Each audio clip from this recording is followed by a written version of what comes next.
तो वो सानू देखना चाहिए है कि असी बीइंग एन MC असी उस एरिया नू पूरी तरह साफ सुरक्षा के तौर पर रखिए। बहुत सारिया समस्यावां ने 78 सैक्टर के पिछे स्टेडियम की बैक साइड पर लगता एक पेवर्ड एरिया है जितों मैनू दसिया गया है कि उत्थे बरसातों के टाइम पर बहुत सारे जंगली पौधे उगाते हैं जिन्हों करके सप्पां की बहुत प्रॉब्लम होती है। बैटर है कि कम्यूनिटी सेंटर्स जड़े ने वो बिल्कुल क्लोज्ड होन तो ज़्यादा वधिया रहेगा कि ताकि उन्होंने अंदर ही साउंड सिस्टम चलता रहे, जो फंक्शनस है आले दुआले के लोगों को परेशानी ना हो। खड्डे भरना साडी बड़ी वड्डी जिम्मेदारी है कि अगर असी सड़कों की कारपेटिंग ठीक होएगी तो स्ट्रीट लाइट्स जड़ियाँ ने वो तकरीबन अपनी जिस जगह रिक्वायरमेंट है उस जगह होनी चाहिए कि जे MC के अंडर कोई चीज़ आ रही है तो MC की जिम्मेदारी है कि उसको ठीक करवा रही है या उसका ध्यान रख रही, मेनटेन कर रही है। जे कोई चीज़ गमाडा के अंदर आ रही है तो गमाडा की जिम्मेदारी बनती है।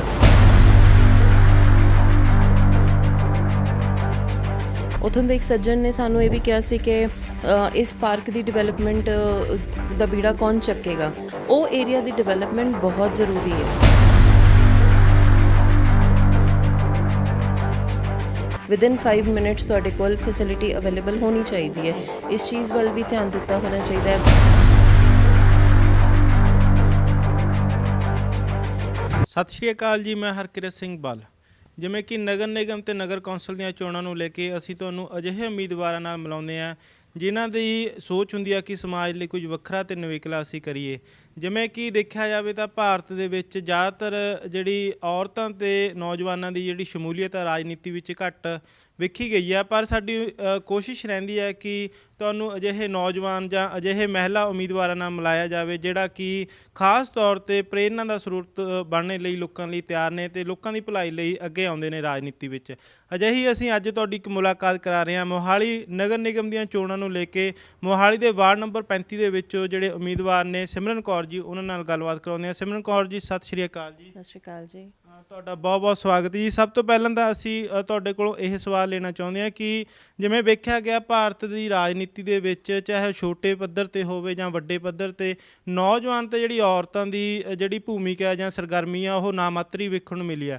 ਪਹਿਲਾਂ ਤਾਂ ਅਸੀਂ ਤੁਹਾਨੂੰ ਵਧਾਈ ਦਿੰਦੇ ਹਾਂ ਕਿ ਤੁਸੀਂ ਪਹਿਲ ਦੇ ਆਧਾਰ 'ਤੇ ਇੱਕ ਪਹਿਲ ਕਦਮੀ ਕੀਤੀ ਆ। ਅਸੀਂ ਇਹ ਜਾਣਨਾ ਚਾਹੁੰਦੇ ਹਾਂ ਕਿ ਕਿੱਥੋਂ ਤੁਹਾਨੂੰ ਪ੍ਰੇਰਨਾ ਹੋਈ ਵੀ ਕਿਵੇਂ ਤੁਹਾਨੂੰ ਲੱਗਿਆ ਕਿ ਇਲੈਕਸ਼ਨ ਜਿਹੜੀ ਉਹ ਲੜਨੀ ਚਾਹੀਦੀ ਹੈ। सर जिंदगी प्रेरणा सब तो पहले घर तो मिलती है। असी सीखना घर तो शुरू करते हाँ।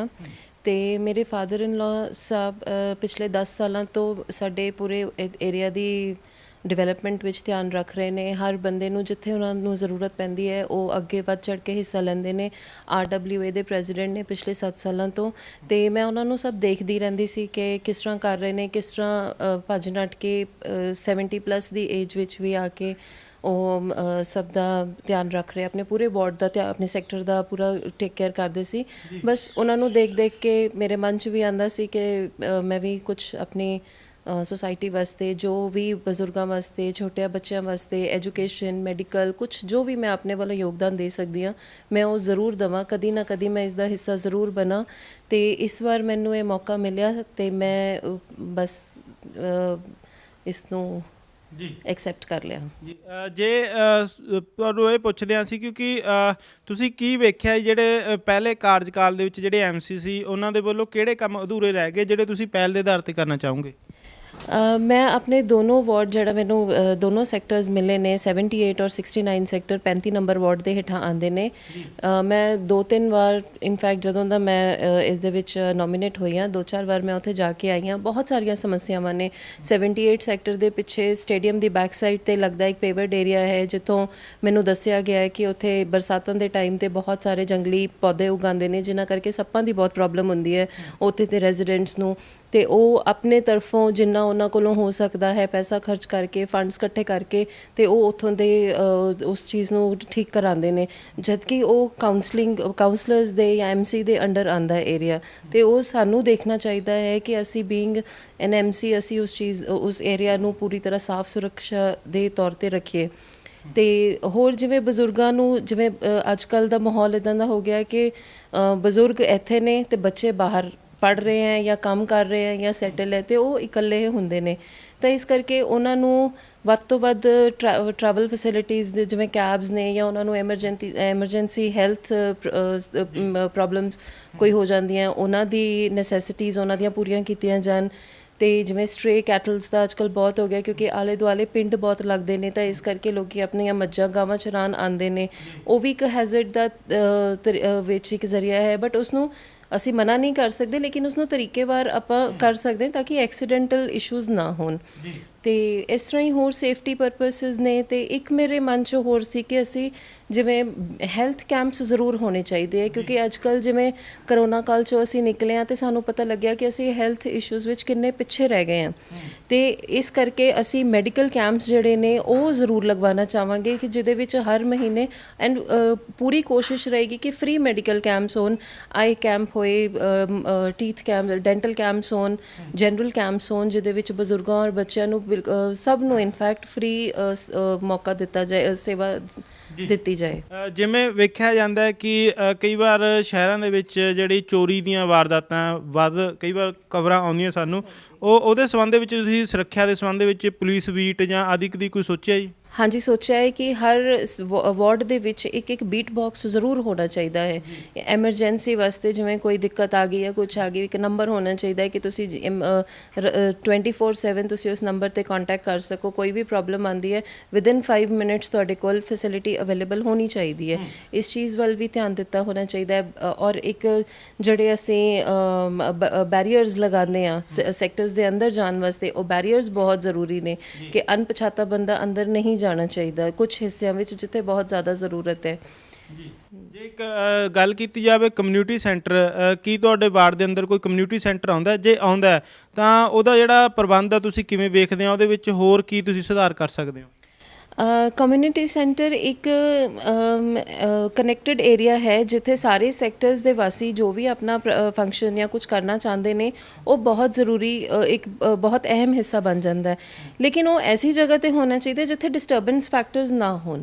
ਰੀਜ਼ਨ ਬੀਇੰਗ ਕਿ ਸਾਊਂਡ ਬਹੁਤ ਹੁੰਦੀ ਹੈ ਅਤੇ ਬੱਚੇ ਹੁੰਦੇ ਪੜ੍ਹਨ ਵਾਲੇ, ਬਜ਼ੁਰਗ ਹੁੰਦੇ ਨੇ ਜਿਹੜਾ ਕਿ ਇੰਨਾ ਸਾਊਂਡ ਨਹੀਂ ਬਰਦਾਸ਼ਤ ਕਰ ਸਕਦੇ, ਅਤੇ ਉਹਨਾਂ ਵਾਸਤੇ ਇੱਕ ਸਿਸਟਮ ਹੋਣਾ ਚਾਹੀਦਾ ਹੈ ਕਿ ਕੁਛ ਲਿਮਿਟ ਤੱਕ ਉਹ ਆਪਣੀਆਂ ਸਾਊਂਡ ਸਿਸਟਮਸ ਲਗਾ ਸਕਣ, ਜੋ ਵੈਸੇ ਸਰਕਾਰ ਨੇ ਵੀ ਕੀਤਾ ਹੈ, ਇੱਕ ਬਾਉਂਡ ਕਰ ਦਿੱਤਾ ਹੈ ਕਿ ਇੰਨੇ ਵਜੇ ਤੋਂ ਬਾਅਦ ਅਸੀਂ ਲਾਊਡ ਸਪੀਕਰਸ ਨਹੀਂ ਅਲਾਉ ਕਰ ਸਕਦੇ। ਉਹ ਸਿਸਟਮ ਬਹੁਤ ਜ਼ਰੂਰੀ ਹੈ। ਔਰ ਅਗਰ ਬੈਟਰ ਹੈ ਕਿ ਕਮਿਊਨਿਟੀ ਸੈਂਟਰਸ ਜਿਹੜੇ ਨੇ ਉਹ ਬਿਲਕੁਲ ਕਲੋਜ਼ਡ ਹੋਣ ਤਾਂ ਜ਼ਿਆਦਾ ਵਧੀਆ ਰਹੇਗਾ ਕਿ ਤਾਂ ਕਿ ਉਹਨਾਂ ਦੇ ਅੰਦਰ ਹੀ ਸਾਊਂਡ ਸਿਸਟਮ ਚੱਲਦਾ ਰਹੇ। ਜੋ ਫੰਕਸ਼ਨਸ ਹੈ ਆਲੇ ਦੁਆਲੇ ਦੇ ਲੋਕਾਂ ਨੂੰ ਪਰੇਸ਼ਾਨੀ ਨਾ ਹੋਏ ਇਸ ਚੀਜ਼। ਭਾਵੇਂ ਕਿ ਮੋਹਾਲੀ ਸ਼ਹਿਰ ਇੱਕ ਸਾਫ਼ ਸੁਥਰਾ ਸ਼ਹਿਰ ਹੈ, ਪਰ ਫਿਰ ਵੀ ਕਿਤੇ ਨਾ ਕਿਤੇ ਕੂੜੇ ਕਰਕਟ ਦੀਆਂ ਜਿਹੜੀਆਂ ਸਮੱਸਿਆ ਆ ਰਹੀਆਂ, ਤੁਹਾਡੇ ਜਿਹੜਾ ਵਾਰਡ ਉਹਦੇ ਵਿੱਚ ਤੁਸੀਂ ਕੂੜੇ ਕਰਕਟ ਦੀ ਸਮੱਸਿਆ ਨੂੰ ਕਿਵੇਂ ਵੇਖਦੇ ਹੋ ਜਾਂ ਵਾਤਾਵਰਨ ਦੇ ਸੰਬੰਧ ਵਿੱਚ ਕੀ ਕਰਨਾ ਚਾਹੋਗੇ?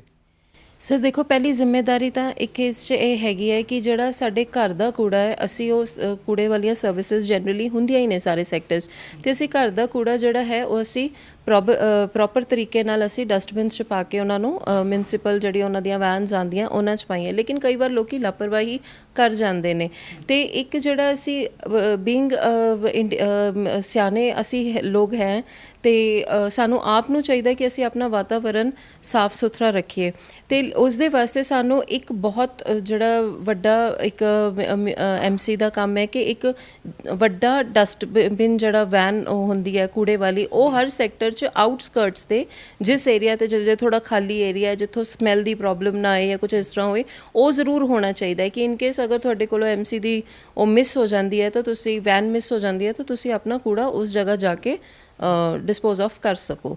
ਤਾਂ ਉਹ ਫੈਸਿਲਿਟੀ ਬਹੁਤ ਜ਼ਰੂਰੀ ਹੈ। ਸਟਰੀਟ ਲਾਈਟਾਂ ਦੀ ਕਿਵੇਂ ਵੇਖਦੇ ਹੋ ਕਿ ਅਣਹੋਂਦ ਹੈ, ਉਹਦੀ ਕਿਵੇਂ ਅਣਹੋਂਦ ਪੂਰੀ ਕਰੋਗੇ? ਸਰ ਜਿਹੜੀਆਂ ਮੇਨ ਰੋਡਸ ਨੇ ਉੱਥੇ ਸਟਰੀਟ ਲਾਈਟਸ ਬਹੁਤ ਜ਼ਰੂਰੀ ਨੇ ਕਿਉਂ ਸੜਕਾਂ 'ਤੇ ਖੱਡੇ ਵੀ ਨੇ, ਅਤੇ ਸਭ ਤੋਂ ਪਹਿਲੀ ਗੱਲ ਤਾਂ ਸਾਨੂੰ ਖੱਡੇ ਭਰਨਾ ਸਾਡੀ ਬੜੀ ਵੱਡੀ ਜ਼ਿੰਮੇਵਾਰੀ ਹੈ ਕਿ ਅਗਰ ਅਸੀਂ ਸੜਕਾਂ ਦੀ ਕਾਰਪੇਟਿੰਗ ਠੀਕ ਹੋਏਗੀ ਤਾਂ ਸਟਰੀਟ ਲਾਈਟਸ ਜਿਹੜੀਆਂ ਨੇ ਉਹ ਤਕਰੀਬਨ ਆਪਣੀ ਜਿਸ ਜਗ੍ਹਾ ਰਿਕੁਆਇਰਮੈਂਟ ਹੈ ਉਸ ਜਗ੍ਹਾ ਹੋਣੀਆਂ ਚਾਹੀਦੀਆਂ। ਬਟ ਕਈ ਵਾਰੀ ਕੀ ਹੁੰਦਾ ਹੈ ਕਿ ਬੰਦਾ ਕਾਲੇ 'ਚ ਜਾਂਦਾ ਅਤੇ ਨਜ਼ਰ ਨਹੀਂ ਆਉਂਦਾ, ਤਾਂ ਉਹਨਾਂ ਦੀ ਜਿਹੜੀ ਰਿਕੁਆਇਰਮੈਂਟ ਹੈ ਮੇਨ ਰੋਡਸ 'ਤੇ ਉਹ ਬਹੁਤ ਜ਼ਰੂਰੀ ਹੈ। ਇੰਟਰਨਲ ਰੋਡਸ 'ਤੇ ਤਾਂ ਚਲੋ ਹੋ ਜਾਂਦਾ ਹੈ ਕਿ ਘਰਾਂ ਦੇ ਬਾਹਰ ਵੀ ਲਾਈਟਸ ਲੱਗੀਆਂ ਹੁੰਦੀਆਂ ਨੇ, ਬਟ ਸਟਰੀਟ ਲਾਈਟ ਜਿਹੜੀਆਂ ਮੇਨ ਰੋਡ 'ਤੇ ਨੇ ਬਹੁਤ ਜ਼ਰੂਰੀ ਨੇ।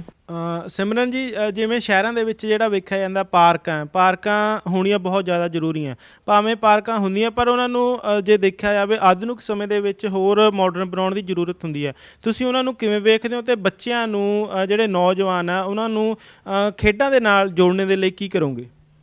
ਸਰ ਪਾਰਕਸ ਦੀ ਇਸ ਤਰ੍ਹਾਂ ਹੈ, ਜਦੋਂ ਅਸੀਂ ਸਰਵੇ 'ਤੇ ਨਿਕਲੇ ਸੀ ਤੇ ਸਾਨੂੰ ਕੁਝ ਪਾਰਕਸ ਸੀ ਜਿਹੜੇ ਲੱਗੇ ਜਿਨ੍ਹਾਂ ਦੀਆਂ ਰੇਲਿੰਗਸ ਨਹੀਂ ਸੀ, ਪੈਵੇਟ ਟਾਈਲਸ ਟੁੱਟੀਆਂ ਹੋਈਆਂ ਸੀ, ਬੜੀ ਪਰੇਸ਼ਾਨੀ ਸੀ। ਕਿਉਂ ਇੱਥੇ ਇਹ ਇਸ਼ੂ ਚੱਕਿਆ ਜਾਂਦਾ ਹੈ ਕਿ ਇਹ ਹਿੱਸਾ ਗਮਾਡਾ ਅੰਦਰ ਆ ਰਿਹਾ ਹੈ, ਇਹ ਹਿੱਸਾ ਐਮਸੀ ਅੰਡਰ ਆ ਰਿਹਾ ਹੈ। ਇਹ ਚੀਜ਼ ਨਹੀਂ ਹੋਣੀ ਚਾਹੀਦੀ, ਵਿਤਕਰਾ ਨਹੀਂ ਹੋਣਾ ਚਾਹੀਦਾ ਕਿ ਜੇ ਐਮਸੀ ਦੇ ਅੰਡਰ ਕੋਈ ਚੀਜ਼ ਆ ਰਹੀ ਹੈ ਤਾਂ ਉਹ ਐਮਸੀ ਦੀ ਜ਼ਿੰਮੇਵਾਰੀ ਹੈ ਕਿ ਉਹ ਉਸ ਨੂੰ ਠੀਕ ਕਰਵਾ ਰਹੀ ਹੈ ਜਾਂ ਉਸ ਦਾ ਧਿਆਨ ਰੱਖ ਰਹੀ, ਮੇਨਟੇਨ ਕਰ ਰਹੀ ਹੈ।